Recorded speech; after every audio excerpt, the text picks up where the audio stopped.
A badly injured mother wolf was dragging herself through the snow before finally collapsing. In a nearby cave, her cub sensed something was wrong and stepped outside. But as he came out, he saw his mother lying on the ground, unable to move.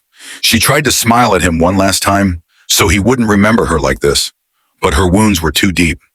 Not long after her eyes closed, she felt at peace knowing her cub was safe.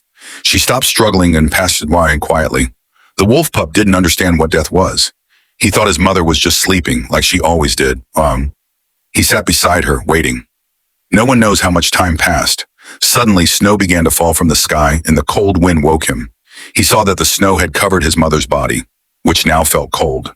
Frightened, he began to run around in panic. Slowly, he started to realize that his mother might never wake up again. Looking up at the sky, he howled loudly. He now had to face this cold and harsh world alone. At that moment, he heard the howl of another wolf in the distance.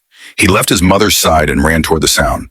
Climbing to a higher place, he saw a few wolves playing in the distance. For a moment, hope filled his heart, but he knew that the most important thing now was to find protection within a pack. He ran toward them, but the thick snow trapped his small legs. Soon he was left behind and alone again in the silence. In a short time, he had faced more hardship than any wolf pup his age should, but he didn't give up. Driven by hunger, he reached the edge of a river. There he saw a man named John who whistled when he saw him.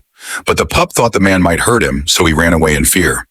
He didn't know that this man would later play an important role in his life. He arrived at a quiet place and tried to drink some water. Nearby, there were some fish lying on the riverbank. When he tried to eat them, the fish began to move, which startled him. All this time, it had been his mother who fed him. He drank a little water and tried to calm himself. His body was already exhausted from hunger.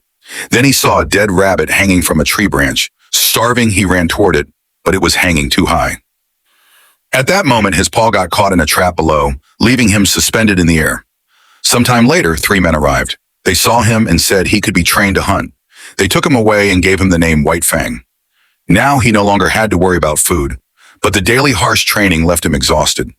Slowly, he grew up and became a skilled hunter. One day, the same man, John, whom he had first seen, came to the village. John was happy to see him again, but White Fang had now become emotionally distant. The village chief said that animals work for us and we are their masters, so they must obey without question. John disagreed with this. He noticed that White Fang was not being treated well. Other dogs often bullied him. At night, White Fang often stared at the sky alone. Perhaps he missed the freedom of the wild.